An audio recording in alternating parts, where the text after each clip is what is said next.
Info News Update. Surya Maninagar MLA Ram Prasad Pal has decided to distribute his entire MLA allowance among party functionaries, acknowledging their key role in his electoral victory. Listen to what he said. এবং এই চিন্তা ভাবনাটা কোত্থেকে এসেছে? ধন্যবাদ এই প্রশ্ন করাতে আপনাকে। বিষয় হচ্ছে এটা আমার দীর্ঘদিন থেকে এটা এই ভাবনা এসছে,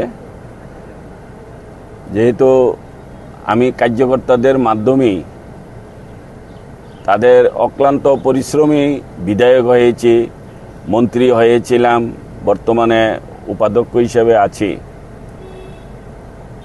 তো আমার অনেক দিন যাবতই সেটা ভাবছে যে আমার যে স্যালারিটা, আমার যে ভাতাটা আমাকে সরকার দিচ্ছে, সেটা যদি আমি আমার কার্যকর্তাদের, তারা যে কাজ করছে সংগঠনের জন্যে, এলাকাবাসীর জন্যে যারা কাজ করছে, আমাদের যে কার্যকর্তা কর্মকর্তারা, তো সেখানে যদি আমি আমার এই বেতন ভাতাটাকে যদি কাজে লাগাতে পারি, তাদের এই অক্লান্ত পরিশ্রমের মধ্যে যদি সেই টাকাটা আমি নিযুক্ত করতে পারি, তাহলে আমি ভাবলাম যে এটা আমার একটা দায়িত্ব এবং কর্তব্য, যেটা বাকি ছিল সেটা মনে হয় সম্পূর্ণ হবে।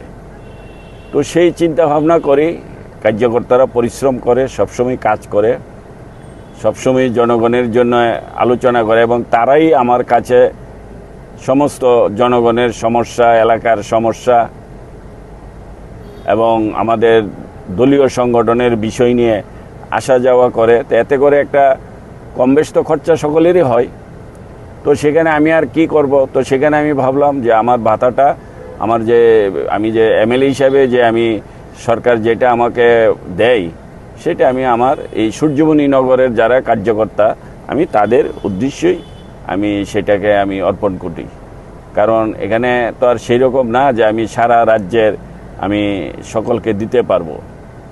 যদি সেই ক্ষমতা থাকতো, তাহলে আমি সারা রাজ্যের আমি আমার কার্যকর্তাদেরকে এই যে তারা যে দেশের জন্যে, এই সমাজের জন্যে, এই রাজ্যের জন্যে যে তারা দিনরাত অক্লান্ত পরিশ্রম করছে, সেই পরিশ্রমের সাথে আমি সারা রাজ্যে যুক্ত হতাম। কিন্তু সেটা তো আমার কাছে আর সুযোগ নেই, এত বড় এই আমার ক্ষমতা।